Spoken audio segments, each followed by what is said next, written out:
hoy día nosotros como seres humanos pasamos gran parte de nuestra vida trabajando. De hecho, después de dormir, que es tu especialidad, lo que más hacemos en la vida es trabajar. Decir que yo voy a ir al psicólogo hoy día o me tengo que retirar temprano porque me toca ahora con el psiquiatra, todavía culturalmente sigue siendo mal visto. Van pasando distintas cosas. Las personas que trabajan se enferman, tienen licencia médica, las trabajadoras se pueden embarazar.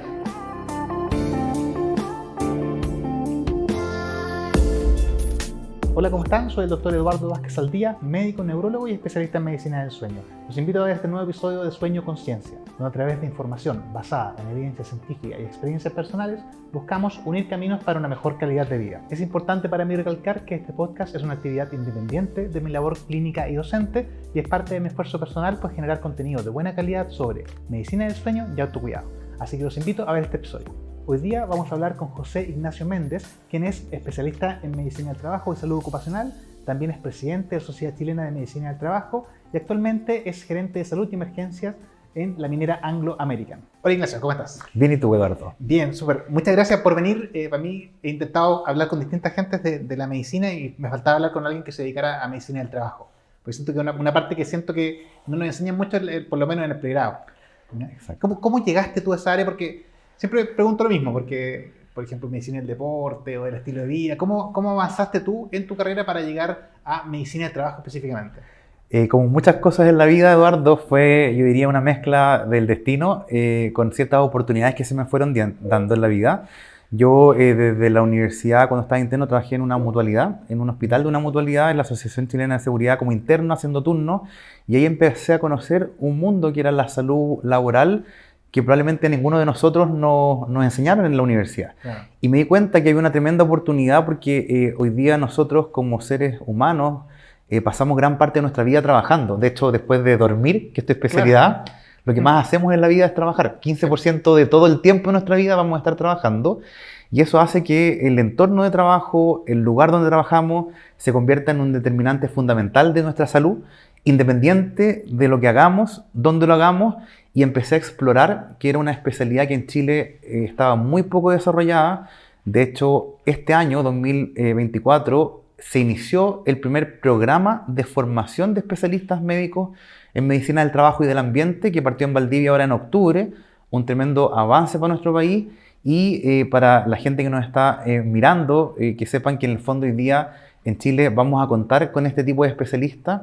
No obstante ello, muchos médicos en Chile nos dedicamos a promover la salud de las personas que trabajan. Claro, mira, muchas veces a las personas les cuesta hacer la diferencia entre un médico general, un médico de familia, un médico internista, y si empezamos a agregar el médico integrativo, el médico funcional, muchas veces las definiciones nos enredan un poco. ¿Qué es lo que hace específicamente un médico del trabajo? ¿Dónde lo encontramos si quisiéramos acceder a uno? Claro, a diferencia de meterse quizás en la página web de una clínica, claro, como a buscar las especialidades, nuestro principal lugar de trabajo son las empresas. Ya que eso es quizás una primera diferencia, que la medicina que nosotros ejercemos es una medicina que está mucho más enfocada en la prevención y promoción de salud que exclusivamente en el diagnóstico de enfermedades. Nuestro sistema de salud hoy día hace que los pacientes, las personas como que habitualmente sienten alguna molestia, algún dolor y como que van a buscar una especialidad que actúa sobre esa parte o sobre ese sistema. Y un médico del trabajo es como un médico de cabecera, ¿ya? Un médico de familia, pero de una persona que trabaja y que en teoría lo debería acompañar a través de todo ese ciclo de trabajo que se inicia cuando ingresamos a nuestra primera pega y que termina una vez que nos jubilamos e incluso después que nos jubilamos, y durante todo ese tiempo que nosotros trabajamos van pasando distintas cosas. Las personas que trabajan se enferman, tienen licencia médica, las trabajadoras se pueden embarazar y toda esa dinámica del ciclo vital va de alguna forma afectando la relación de esa persona con su entorno de trabajo. Y al revés, si lo vemos desde un punto de vista como más propositivo y positivo, lo que pasa en el entorno de trabajo afecta de manera muy importante nuestra salud, para mal, Hay que recordar que en el trabajo hoy día hay gente que muere en el trabajo, pero también la puede afectar para bien promoviendo hábitos y conductas que sean saludables. Y dando propósito igual. Dando un propósito también, exactamente. Por ejemplo, en la atención primaria siempre el modelo es gestos comunitarios, de acompañamiento a través del ciclo vital, y los médicos, cierto, van rotando, pero uno sigue yendo al mismo lugar. Exactamente. Pero en el trabajo igual uno va variando de trabajo. En general, la empresa debería haber un equipo de medicina laboral o salud ocupacional que se encargue de toda la planta actual de la empresa. ¿Cómo Sí, funciona ahí? mira, Eduardo, efectivamente en los países que tienen este modelo un poco más desarrollado, el equivalente que probablemente las personas que nos están viendo conocen, que casi todas las empresas o todas las empresas tienen que tener un prevencionista de riesgo. Ya un prevencionista de riesgo que nuestra ley exige que sobre un determinado número de trabajadores, 25 para arriba, toda empresa tiene que tener un prevencionista de riesgo, y si son más de 100, ese prevencionista de riesgo tiene que estar a jornada completa a cargo de un departamento de prevención de riesgo. Este departamento está a cargo de identificar todos los peligros que pudiesen generar daño en la salud de las personas que trabajan, y la legislación exige que tengan un programa de trabajo anual, y ese programa es fiscalizable y tiene que recibir asesoría técnica de los organismos competentes. Los países que tienen modelo de medicina del trabajo desarrollado ocupan la misma equivalencia, pero con un profesional de salud que habitualmente es un médico, ¿ya?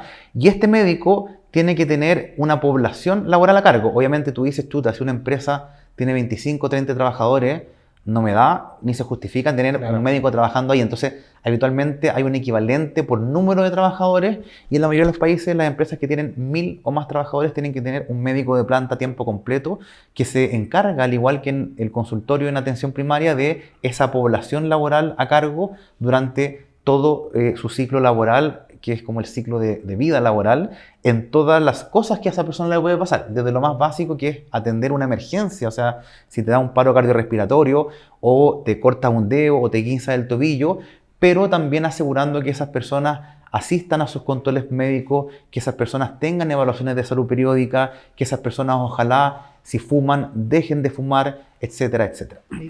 Claro, hablamos harto, ¿cierto?, de empresas grandes, pero gran parte del mercado, por lo menos en Chile, son pequeñas empresas familiares, y ahí, no sé, tiendo a pensar que está quizá un poco abandonado el tema del autocuidado de los colaboradores, ¿no? Ahí está abandonado, y no solamente está abandonado, sino que cualquier sistema de salud laboral o de equipos de salud en empresa no se debería concebir desconectado de la red de atención, ya de la red de atención de salud primaria, por decirlo así. Entonces, hoy día lo que pasa en nuestro país es que habitualmente las empresas que tienen equipos de salud, como no existe una legislación acorde, hacen sus programas, arman sus monos de alguna forma, pero a la pinta que cada una de esas empresas tiene, ¿ya? Lo que a donde deberíamos avanzar nosotros, y lo que proponemos desde la Sociedad Chilena de Medicina del Trabajo, es que de momento en que empiezan a existir especialistas, obviamente las empresas que incorporen programas de salud lo hagan siempre al alero del consultorio o centro de salud familiar que está en ese territorio,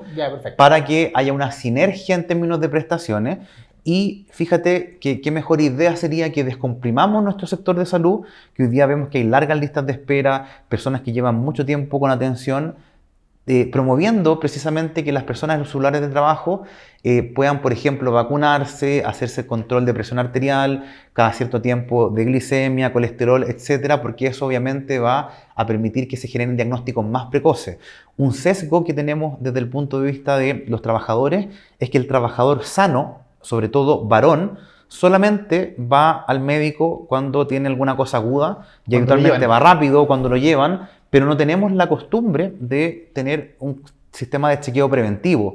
Muchos lo tienen en sus mutualidades porque la pega les exige tener alguna evaluación, pero eso hoy día no se le saca el jugo para poder convertirlo en un programa de medicina preventiva real, donde busquemos detectar patología, donde nos hagamos cargo de las enfermedades desde un momento precoz, donde, por ejemplo, podamos detectar un trastorno del sueño y derivarlo de manera oportuna, donde podamos hacer consejería antitabaco. Entonces, hoy día, el no tener un sistema de salud laboral potente es perder una tremenda oportunidad para mejorar la salud de la población a nivel general. Igual yo recuerdo mucho de la atención primaria que era como un buen aliado las empresas, porque cuando empezaban a llegar el fin de año y había que cumplir metas y faltaban vacunados, faltaban evaluaciones preventivas, como que se buscaban en los sectores todas las empresas y era población que iba a estar ahí el día entero, entonces claramente con facilidad podíamos acceder a ello. Por supuesto. Y en Chile actualmente, ¿cuáles crees tú que son como las principales como áreas de preocupación o los puntos como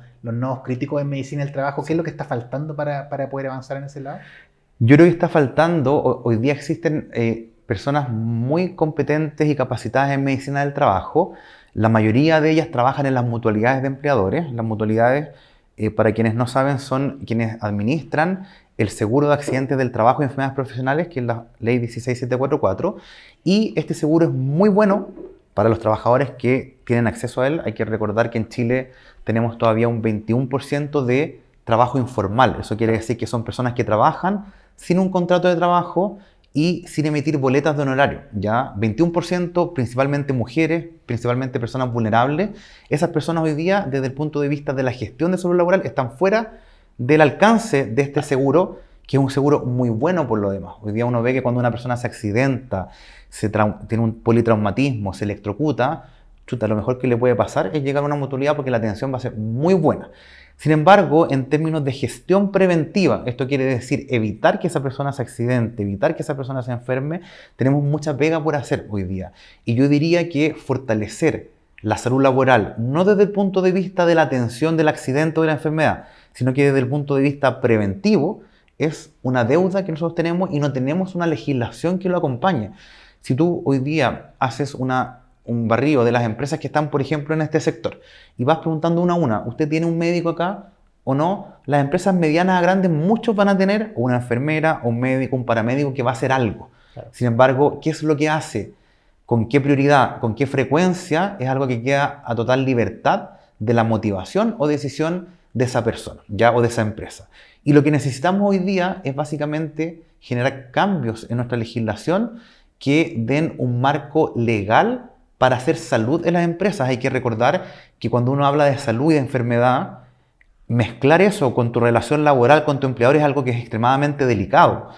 Preguntémonos cada uno de nosotros. Yo tendría la confianza de contarle a el gerente de mi empresa o a un doctor o enfermera que trabaja para mi empresa mis problemas, por ejemplo, emocionales o de salud mental.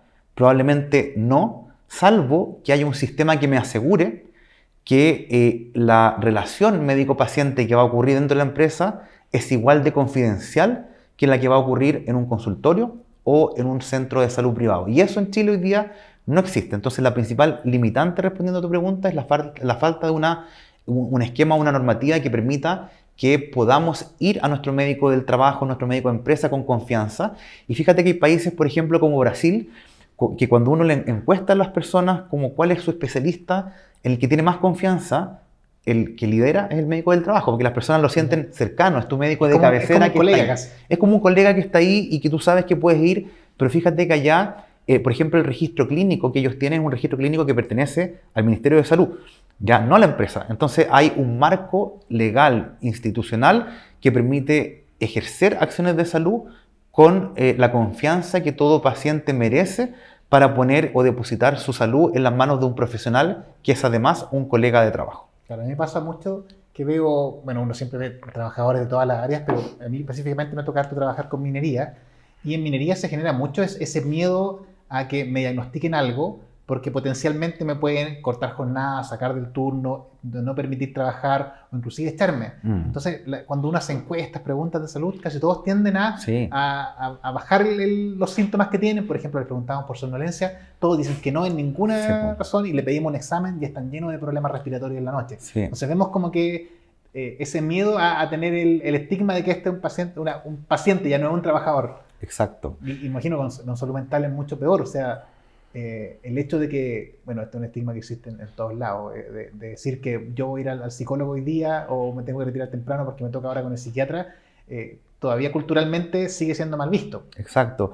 Y fíjate, Eduardo, ahí que nuestro trabajo es probablemente junto con la familia el motor de nuestra vida. Entonces, cualquier cosa que ponga en riesgo nuestro empleo, sobre todo las personas que trabajan en minería, que es un sector que paga bien, es un sector donde la gente quiere llegar. Claramente, cualquier cosa en cualquier ámbito que pueda poner en riesgo mi empleabilidad es algo a lo que yo voy a tenerle miedo y lo voy a rechazar. Entonces, por eso, cuando uno logra de alguna forma establecer intervenciones de salud, tiene que ser muy estratégico, que sean cosas que generen cierto consenso en que lo vamos a hacer en función de un objetivo bueno.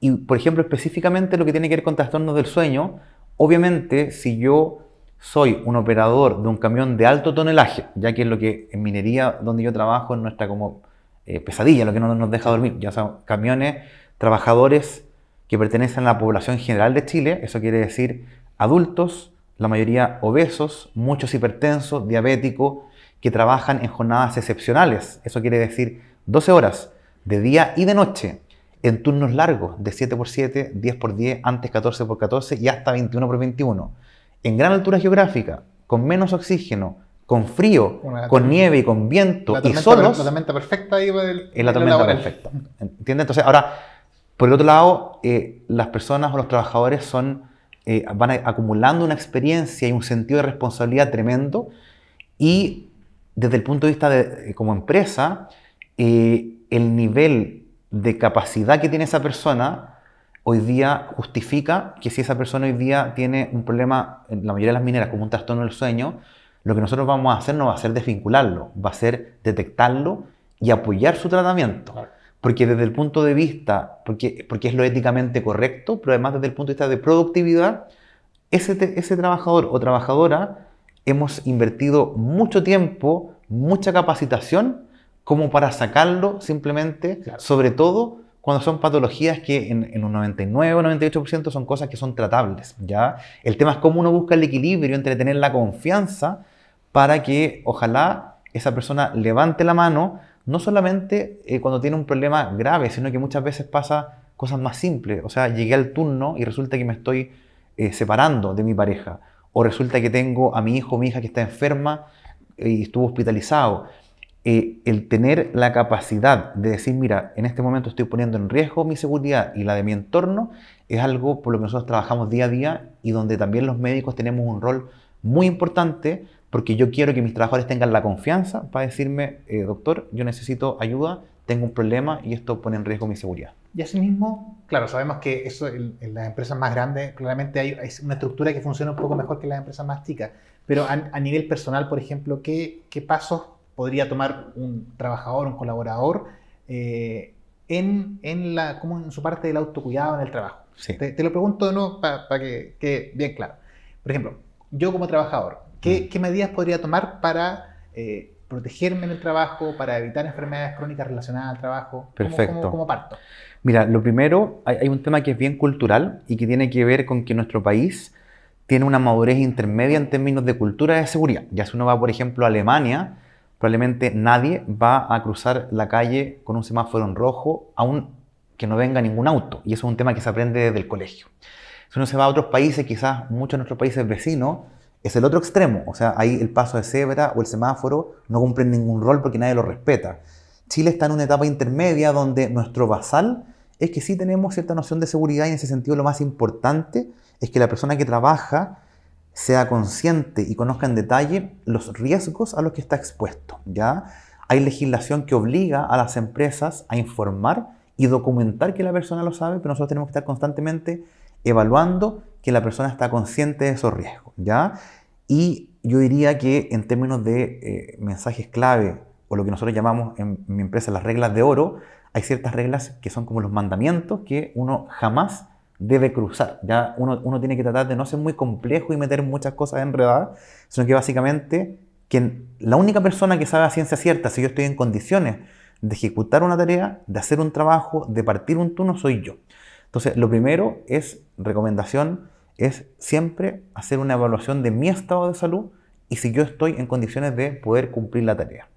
Y lo segundo es partir cuidando nuestros estilos de vida, ya las cosas más básicas del ser humano, que son dormir, alimentarse, hacer actividad física, evitar usar sustancias que sean nocivas, que puedan afectar nuestro desempeño, y tratar de mantener un buen nivel de relaciones con colegas, tratar de mantener bajos niveles de estrés. Y yo te diría que cultivando una disciplina en términos de respetar nuestro ritmo biológico, alimentar según lo que nuestro cuerpo necesita, mantenernos en un peso estable, mantener un patrón de sueño, que sea saludable es lo fundamental. Y específicamente en el tema de minería, para las personas con cargos de alto riesgo, yo diría que la educación sobre el sueño es algo que es extremadamente importante.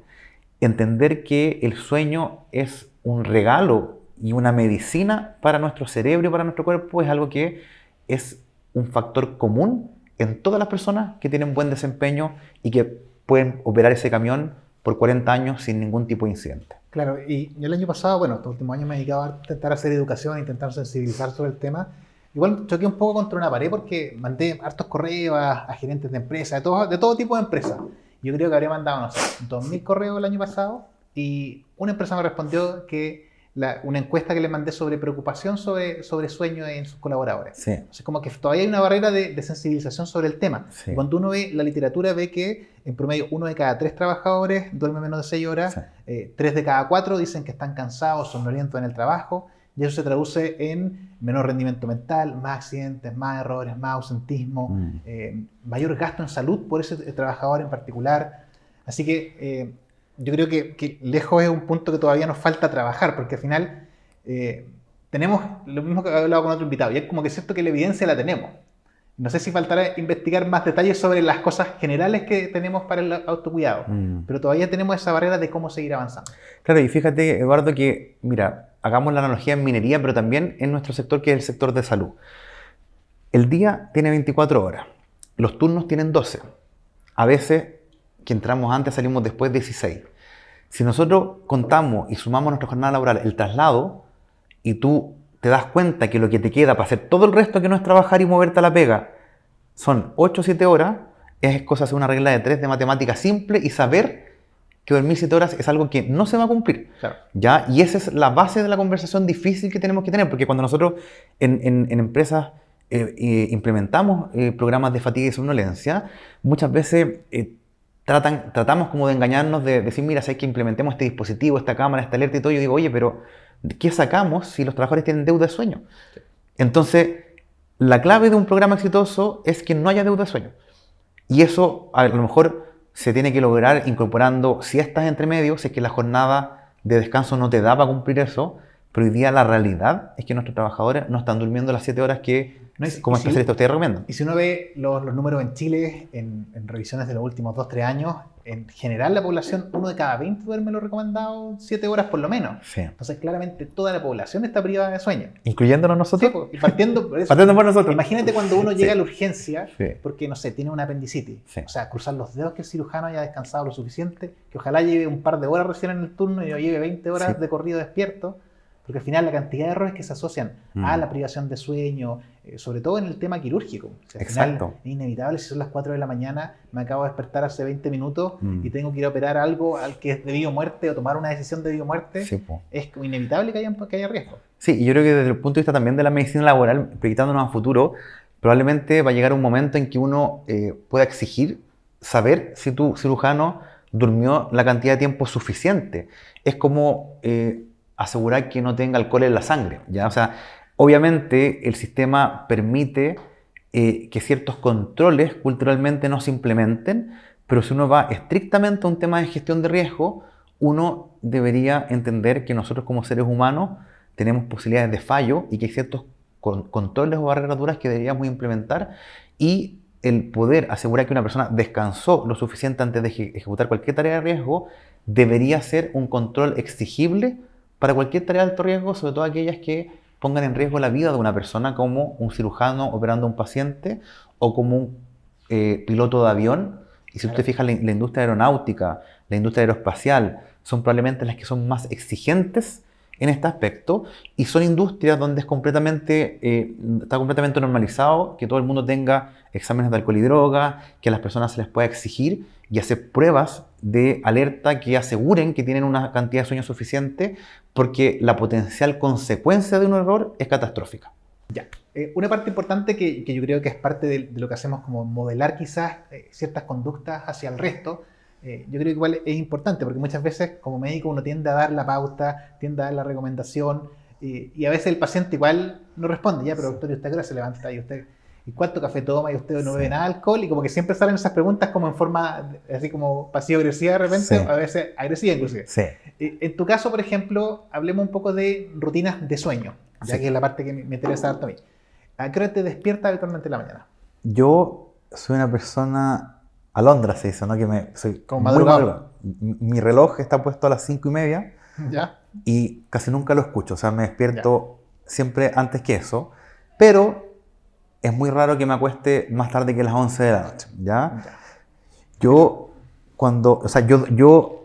toco en la cama, me quedo dormido y a las 5 horas me despierto, pero ahora, sabiendo que eso es poco, trato siempre de dormir una horita más, ojalá. Pero, por ejemplo, ya, esos días que te despiertas a las 5, que son Sí. de lunes a domingo en general, ¿cómo es ese horario? No, generalmente los fines de semana me acuesto un poco más tarde y me Ya, desfaso un poquito, pero un poco casi tarde. siempre lo que duermo es como un poquito más de 5 horas, como que estoy muy programado para eso. ¿Y despiertas como que dormiste lo suficiente? O sea, ¿fue restaurador esa cantidad de sueño? Sí, pues lo que pasa es que yo pensaba que me despertaba como que dormía lo suficiente, pero me hizo una colega tuya hacer el ejercicio de el día sábado, al despertarme, no pensar en nada y tratar de quedarme un rato tranquilo, y efectivamente ahí volvía a dormir, me dormía siempre como una hora más.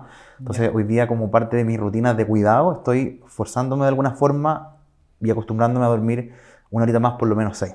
Ya, perfecto. Y después, por ejemplo, ya hablaste de siestas, pero compensar con estimulantes, café, mate, energética, esas cosas. Generalmente tomo café en la mañana, pero yo lo primero que hago al despertarme es entrenar, hacer ejercicio. Entonces, Ya.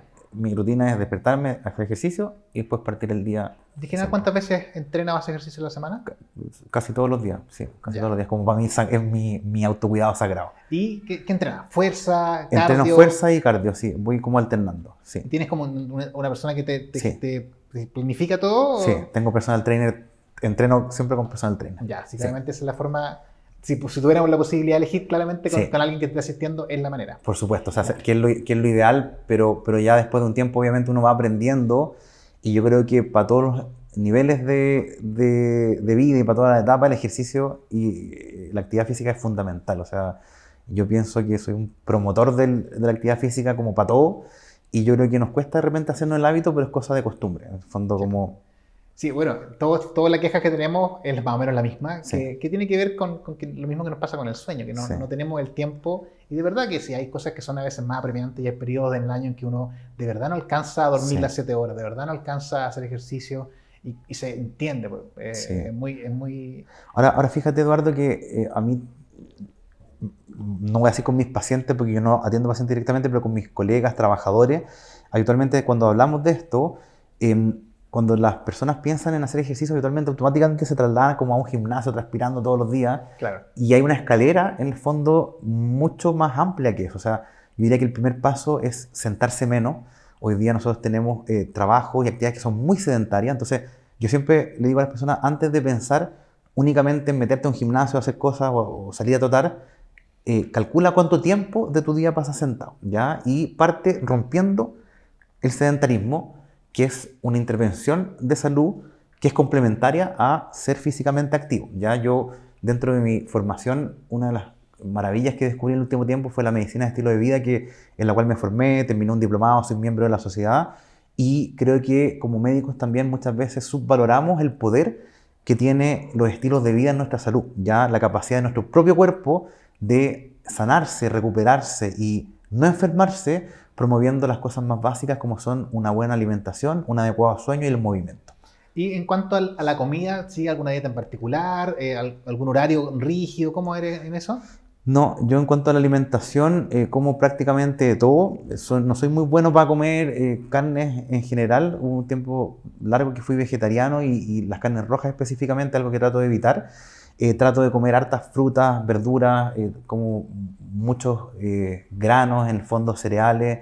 También de vez en cuando como cosas que quizás no son tan saludables, pero he intentado, más allá de las cosas que como, tratar de priorizar alimentos hechos en casa, tratar de evitar todas las cosas ultraprocesadas, como que si uno empieza a mirar los envases de las cosas que come y ve la cantidad de químicos que se mete, chuta, yo creo que he hecho un cambio de mentalidad en ser un poco más crítico con lo que estoy metiéndome en el cuerpo a través de la alimentación, porque creo que uno puede obtener, sobre todo en un país como Chile, que tenemos una agricultura tan rica, en el fondo uno puede favorecer una buena alimentación, incluso más barata, con comida sana, hecha en casa, que siempre también es una alimentación porque implica tiempo, pero también permite que el comer sea un acto social, donde uno comparte. Y siempre igual todos los caminos llevan al tiempo, ¿eh? Sí. Como que en cuanto al ejercicio, en cuanto a comer bien, en cuanto a preparar comida, en cuanto a darse un tiempo para acostarse un poco más temprano, como que todo va llegando. ¿Cuánto tiempo tengo en el día después de mi trabajo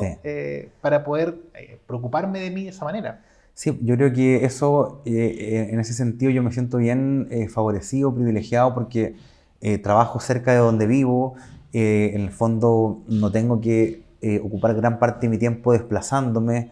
En mi caso no tengo hijos, entonces también obviamente los hijos ocupan mucho tiempo, pero yo creo que uno en la vida casi siempre las cosas que son importantes uno se termina haciendo el tiempo. Entonces quizás más allá de decir no tengo tiempo, el mensaje que uno tiene que tratar de discutir, transmitir o conversar con los pacientes, con los trabajadores es no tengo tiempo en función de algo a lo que a lo mejor no le estoy dando la importancia que tiene, porque probablemente para las cosas que nos interesan uno siempre se hace el tiempo, entonces hay que buscarse la manera de poder hacerlo dentro de las posibilidades que cada persona tiene. Pero hay que agarrar estas cosas que están como en la periferia de la visión de las personas y llevarla a un punto de importancia y que el mensaje penetre, porque al final siempre nos pasa lo mismo. O sea, todos sabemos mucha información sobre autocuidado en los últimos 30 o 40 años, pero los números solamente siguen empeorando. Entonces, algo todavía estamos fallando. No sé, yo siento que a veces esta cosa de intentar modelar a través de la conducta, a través de la experiencia, no suma más que solamente intentar dar reglas de cómo hacer las cosas, porque uno tiende a resistirse cuando te entregan, esta es la pauta, esto es lo que puedes comer, esto es lo que no puedes comer, estos son los ejercicios que tienes que hacer, así como ese tipo de cosas siento que a veces más falla que lo que nos ayuda. Claro, yo creo que el gran paradigma está en que nosotros como médicos recibimos una formación insuficiente en términos a las habilidades que tenemos que tener para apoyar el cambio de conductas, porque hoy día está muy demostrado que no basta con que yo le diga a mi paciente, mira, tienes que dormir 8 horas, tienes que comer esto, toma, aquí está todo escrito, porque no tenemos tiempo para evaluar si la persona entendió, si la persona está de acuerdo. Entonces hoy día la visión moderna que deberíamos tener de nosotros como médicos es que ya no somos un patrón o un Dios que da instrucciones que se tienen que seguir, sino que somos un coach, un asesor que acompaña un proceso de cambio, pero ese proceso de cambio está finalmente determinado por la persona. Si una persona hoy día simplemente no quiere dejar de fumar, da lo mismo que yo le diga y la amenace con que va a tener cáncer o 20.000 cosas, porque su cerebro no está permeable y no está preparado para el cambio. Entonces tenemos que saber identificar para cada una de estas modificaciones que queremos hacer, si la persona está dispuesta, si está preparada, en qué etapa del ciclo de hacer un cambio en tu vida está y trabajar desde donde esa persona esté dispuesta. Porque hoy día yo creo que no hay nada más inefectivo que ir a un doctor o doctora que te diga todas las cosas malas, que está todo pésimo y que tienes que hacer todo esto para tener salud, porque eso es básicamente tirar un tiempo precioso de la basura en vez de a lo mejor enfocarse en una cosa. Ese paciente a lo mejor sí sabe que moverse más le va a hacer bien, a lo mejor sí está dispuesto a comer mejor. Entonces tratemos de ir paso a paso y tratar de enfocarnos quizás en una sola cosa, pero que haya un cambio real en vez de tratar como de disparar en los muchas veces 15 o 20 minutos que tenemos de consulta. Y yo creo que ahí también uno va a ser un poco crítico de nuestro sistema de salud, donde hoy día en lo que se gasta gran parte del tiempo de contacto entre médicos y pacientes es en consultas en que tú estás escribiendo así contra el tiempo, atrasado, mirando el reloj, donde habitualmente lo que está pensando el médico en su cabeza es que tiene que terminar rápido y todo, y la persona está en el fondo no hay un espacio para una comunicación real y para que se genere una alianza terapéutica. Y lo que nosotros hacemos muchas veces, que lo más rápido es dar pastillas, pedir exámenes, derivar a otro especialista y terminamos con un ser desmembrado que lo ven 10 especialistas para 10 cosas distintas y termina al final del día con los mismos problemas. Me pasa también que sobre todo en intervenciones de estilo de vida en relación al sueño, cuando uno ve sobre todo pacientes jóvenes que tienen esta rutina que teníamos todo un poco en la universidad, de que los días de la U me ando quedando dormido en la mañana, Después como hasta súper tarde, estudio en la noche, me quedo dormido a las 3 de la mañana, y si no tengo clase en la mañana, me levanto a las 12. Sí. Y si tengo clase en la mañana, duermo 3 horas y me voy a quedar dormido en clases de nuevo. Y todos los días como este ciclo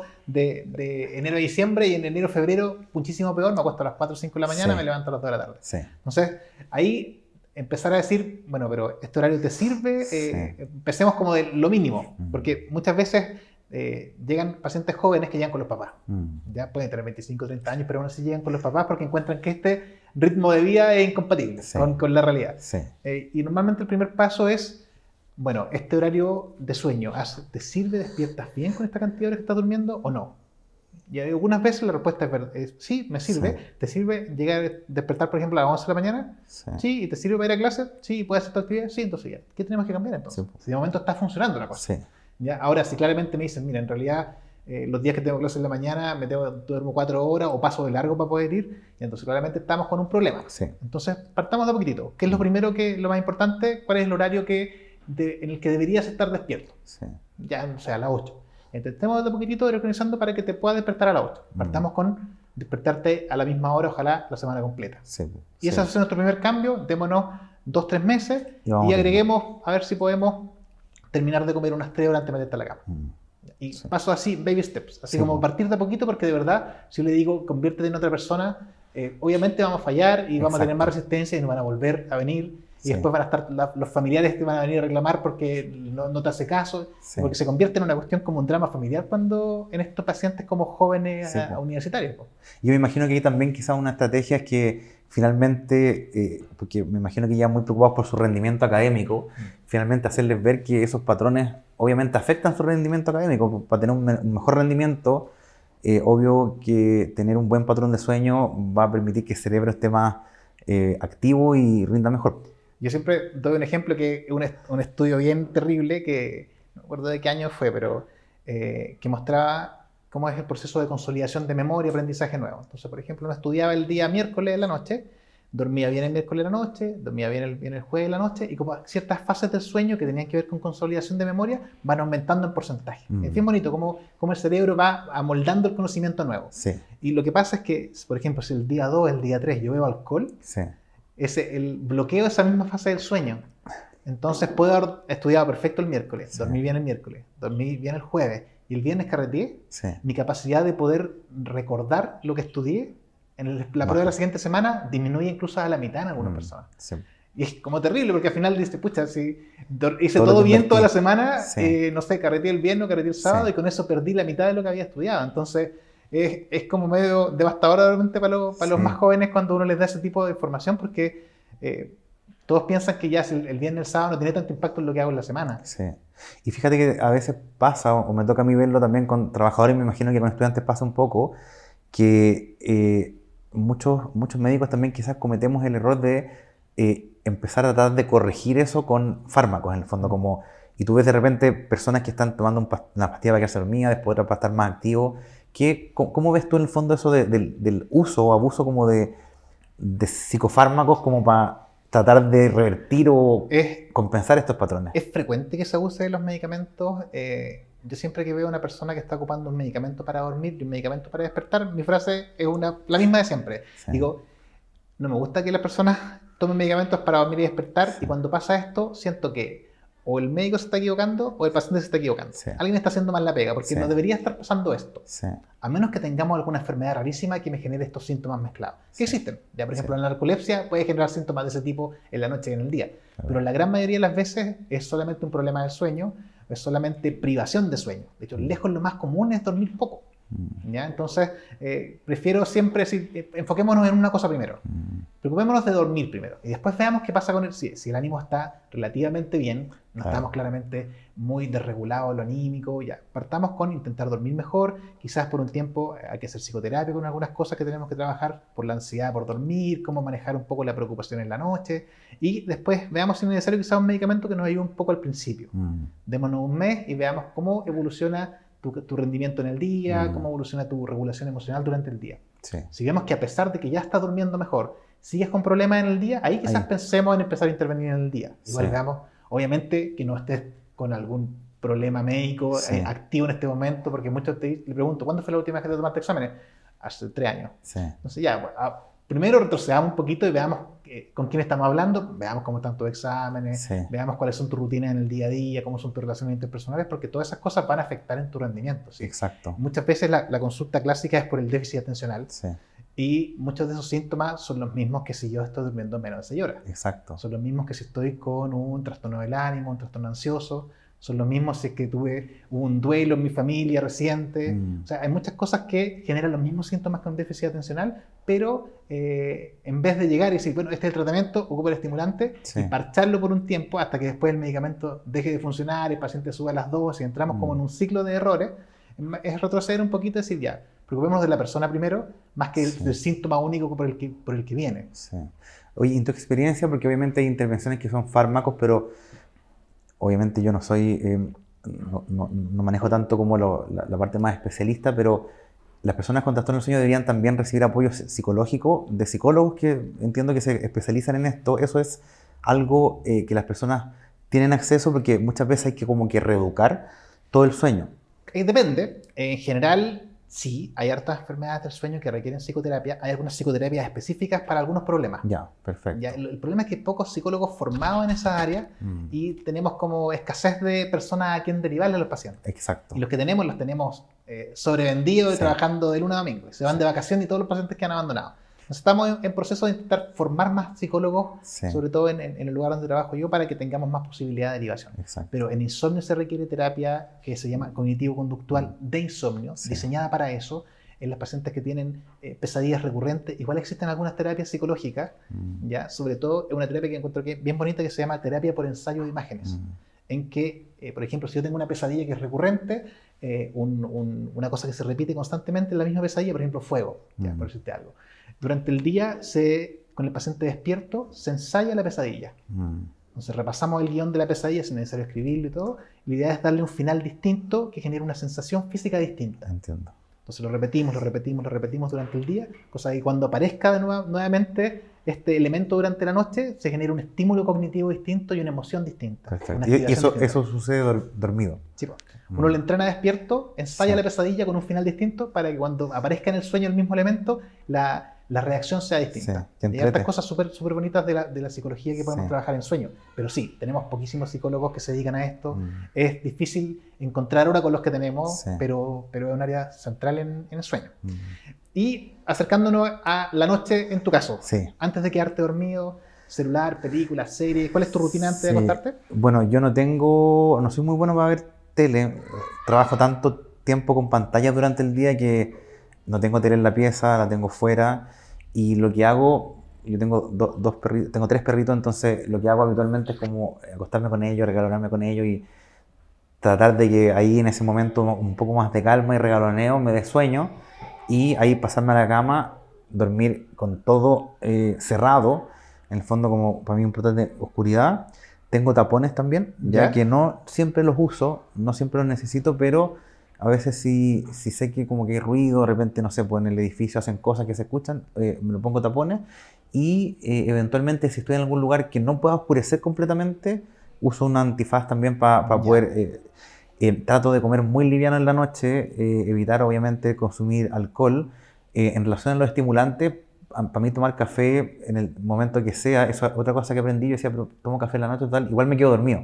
Pero aprendí que obviamente, aunque me quede dormido, mi calidad de sueño no va a ser la misma, por lo tanto también evitar todas las sustancias estimulantes antes. Y yo me considero que soy una persona, salvo ese detalle de que me gustaría dormir un poquito más, que tiene un sueño súper bueno. O sea, ¿Te como pasa, por ejemplo, que ronques en la noche, que aprieten los dientes, que tengas pesadillas, cosas que tuve en algún momento bruxismo, en algún momento si estoy muy cansado, he consumido alcohol, ronco, pero no como que ronque, o sea, no como que vaya a despertar a una persona que esté durmiendo conmigo, pero en general duermo bien.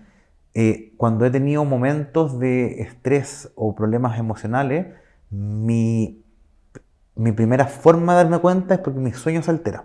Eso es algo que yo, así como, son 2 cosas que me pasan, como que me empiezo a morder los dedos y de repente digo, chuta, parece que estoy estresado porque me mordí este dedo, y porque mi sueño se empieza a hacer como más intranquilo. Empiezo a soñar, por ejemplo, cosas que son de repente un poco como que me despierto un poco perturbado, no siempre me acuerdo qué es, o me despierto en la noche sobresaltado, pero eso ha sido en momentos en que he pasado por momentos de estrés o momentos biográficos más difíciles, temas familiares, pero en general, para mí el sueño es como un indicador, es como el termómetro de mi salud, ¿cachai? Como, Claro. para mí es como una de las cosas que se altera más precozmente cuando siento que me va a pasar algo. Y claro, la salud mental y sueño, la relación es casi uno a uno. Sí, Es de hecho, lo primero que suele pasar cuando uno está con algún trastorno del ánimo en proceso es sí, que se altera el sueño, se fragmenta, aparecen las pesadillas, aparecen los despertares nocturnos, el despertar precoz. Entonces, si vemos que esto me está pasando varios días de la semana, y obviamente en el día mi regulación emocional está peor, estoy más ansioso, me cuesta más manejar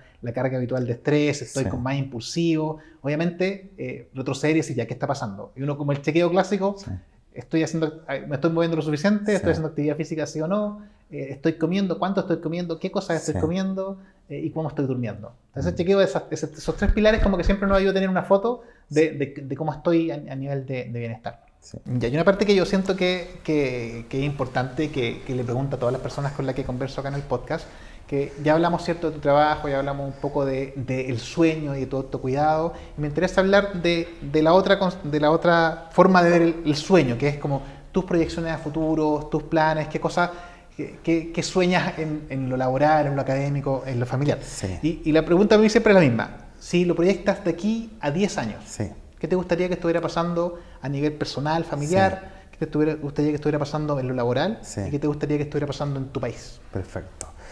Bueno, en lo personal yo creo que lo más importante es estar tranquilo. Yo estoy casado con Caco, me gustaría seguir con él, en el fondo, tener una vida tranquila. Probablemente siento que cumplo pasado mañana cumplo 42, entonces siento que en 10 años más espero estar cerquita de la mitad de la vida. O sea, yo espero vivir 100 años y en 10 años más ya estar tranquilo, como empezar quizás a bajar un poquitito las revoluciones. Siento que he tenido una vida muy intensa y que también en el ciclo de la vida, así como uno va para arriba, en algún momento tiene que estabilizarse y empezar como a tranquilizarse.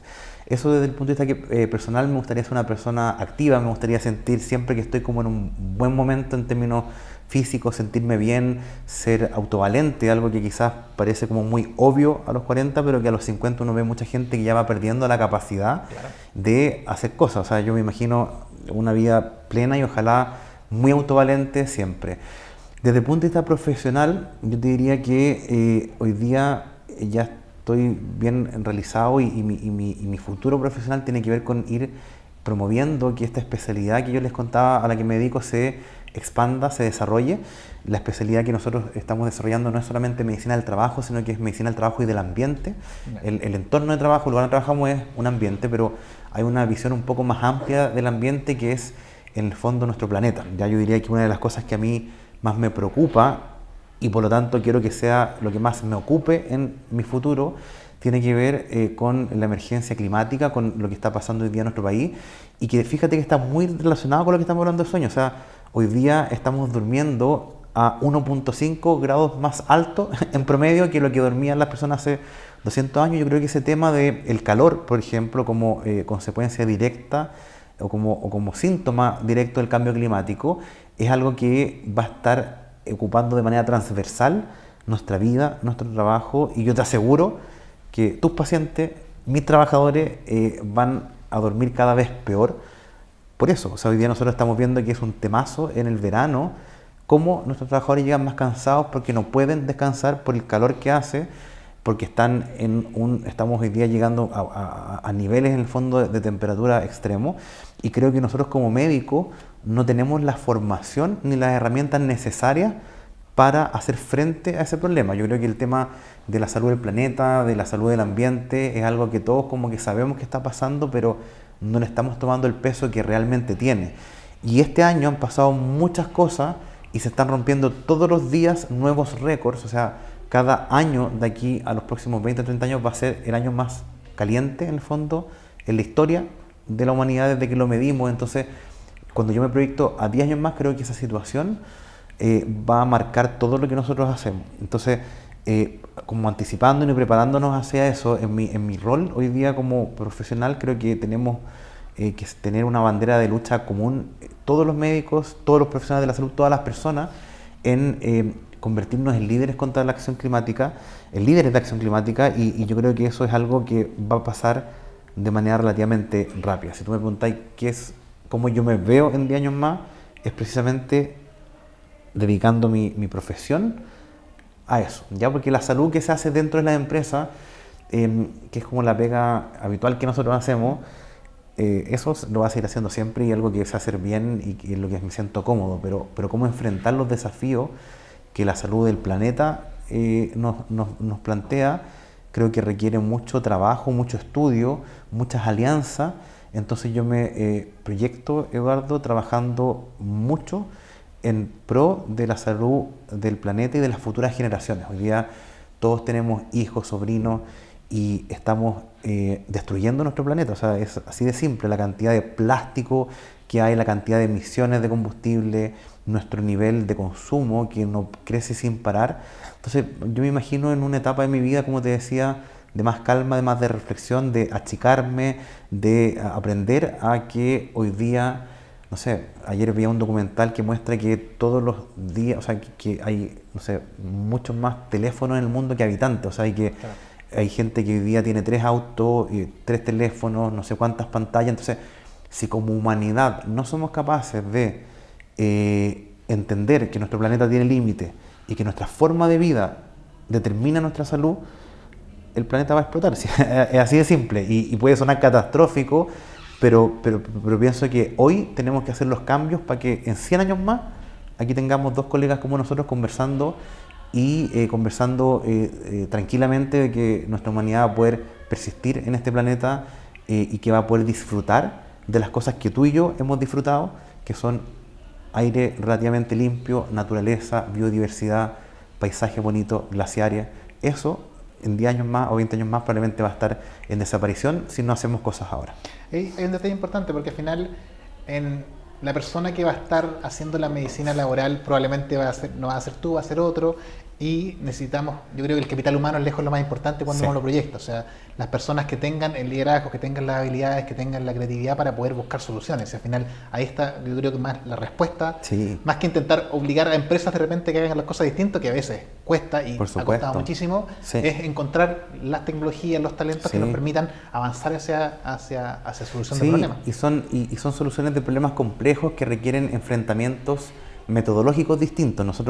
Nuestra formación es muy, y por eso yo creo que los médicos tenemos una oportunidad ahí, porque nosotros estamos acostumbrados, por nuestra formación, a enfrentarnos a problemas complejos y a tener estructuras mentales de trabajo que nos permiten ir aproximándonos a problemas para resolverlos de la mejor forma posible, sabiendo que no siempre contamos con toda la información ideal, por decirlo así. ¿Ya? Entonces, yo en mi desarrollo profesional me he dado cuenta que la profesión que nosotros estudiamos precisamente nos da una oportunidad para poder también meternos en los temas de salud fuera del box, fuera del hospital, fuera de la clínica, fuera del CESFAM, trabajando con las personas. Hay estudios muy consistentes a lo largo del mundo que muestran el nivel de credibilidad que tienen los distintos actores de la sociedad, donde los políticos están por aquí abajo y los médicos somos siempre los primeros. Entonces, lo que nosotros hagamos, lo que nosotros digamos, va a determinar el cómo nuestra sociedad se comporta, y tenemos que tener la claridad y la conciencia. Y un ejemplo claro de esto es tu podcast. Hoy día tú estás haciendo un rol educativo que va más allá de tu consulta, y eso es tremendamente valioso, y es importante que aprovechemos estos espacios de comunicación donde podemos amplificar nuestro mensaje para empezar a tocar temáticas que son relevantes y que hoy día quizás no están tan puestas encima de la mesa como comentaba recién, como por ejemplo el cambio climático. Y específicamente en tu comunidad, estabas pensando a nivel casi planetario, pero sí, en Chile, ¿te gustaría, por ejemplo, estar trabajando en políticas públicas? ¿Te gusta quizás la parte administrativa, la parte política de las asesorías de ese tipo de áreas? Sí, hoy día lo estoy haciendo desde la Sociedad Chilena de Medicina del Trabajo, desde el Colegio Médico. Creo que mi perfil siempre ha sido bien técnico, entonces generar espacios o instrumentos o información o herramientas técnicas sólidas, creíbles, para que las personas que toman las decisiones, que somos finalmente los ciudadanos a través del sistema político, podamos en el fondo convencernos de que hay cosas que hay que hacer porque es lo correcto, ¿ya? Y en ese sentido, así como pasó para la pandemia, como debería pasar con los temas de salud y de medio ambiente, no debería hoy día haber dobles discursos. O sea, claramente nuestro país tiene que avanzar hacia una descarbonización de la matriz energética, tiene que avanzar hacia una protección de nuestros recursos naturales, y desde el mundo de vista del trabajo, desde el punto de vista desde el mundo del trabajo, también tenemos un tremendo rol. Yo trabajo en una empresa que es minera, que explota recursos naturales, y esa explotación de recursos naturales hoy se tiene que hacer de forma mucho más sustentable a como se hacía antes. Hoy día no es aceptable que una empresa de cualquier naturaleza intervenga el medio ambiente sin tener un plan de mitigación, de compensación. Entonces, siento que desde el punto de vista de lo que hago en empresa, pero también desde el punto de vista un poco más gremial y desde el punto de vista un poco más técnico, mi rol está en ser una voz clara y fuerte en relación a los temas que tenemos que nosotros cumplir como médicos. Y yo creo que también, a mí siempre me ha gustado mucho enseñar, soy docente en muchas carreras, universidades, es también preparar a las nuevas generaciones para que esas herramientas que nosotros no recibimos, ellos las tengan. Y hoy día, a diferencia de nosotros que quizás nos teníamos que memorizar mucha información, que hoy día la tienes en un clic, ocupemos esas neuronas para entrenar habilidades que tienen que ver con otras destrezas que se requieren para los futuros profesionales, que tienen que ver principalmente con enfrentarse a problemas complejos, trabajar en equipo, interactuar con actores sociales, comunitarios, porque la visión del médico como el diostor, que no se decía que es el que tiene la razón siempre y nadie la rebate, está out. O sea, pasó de moda, no sirve, y nuestros presentes y futuros colegas tienen que recibir una formación mucho más integral, práctica y ágil de lo que nosotros recibimos, que fue algo mucho más estructurado y cerrado. Y, por ejemplo, ya cerrando, por ejemplo, a las personas que te quieran buscar o quieran buscar la Sociedad Chilena de Medicina y Trabajo, ¿dónde los pueden encontrar en internet para buscarme más información sobre esto? Sí, nosotros tenemos varias redes sociales. La página, nuestra sigla, Sociedad Chilena de Medicina del Trabajo, es sochmed.cl, así que ahí pueden entrar a la página web. Tenemos también LinkedIn, Facebook e Instagram. Yo tengo mi Instagram personal, que también comparto hartas cosas, que es Igna Méndez. Y hoy día, o sea, sobre todo para las personas que quieran acceder a información de calidad, también en el marco del programa de especialidad de formación de médicos especialistas en medicina del trabajo y el ambiente, que es en la Universidad San Sebastián Valdivia, también nuestros residentes tienen un espacio de comunicación que es parte de su formación. Ellos, desde el inicio de la carrera, tienen que tener redes sociales para poder compartir información, y eso yo creo que va a tomar harta fuerza, así que ahí te voy a compartir los links para que los puedas compartir. Súper. Te quería agradecer por venir. Estos temas del trabajo, la proyección a futuro, de cómo enfrentamos el bienestar laboral y bueno, y el bienestar planetario es central, es lo que yo intento hacer con el podcast, generar contenido para la gran mayoría de las personas, para cuidarnos nosotros, cuidar nuestra comunidad y cuidar nuestro entorno. Perfecto. Así que muchas gracias, Ignacio. La idea es que ojalá quizás más adelante podamos repetir esta experiencia, volver a hablar. Feliz. Los dejo a todos los invitados que sigan conectados con el podcast Sueño Conciencia. Háganse seguidores ahí en las redes sociales. Cualquier tema que les gustaría que habláramos en el futuro, me escriben y lo podemos ir revisando más adelante. Así que un abrazo y nos vemos pronto. Chao.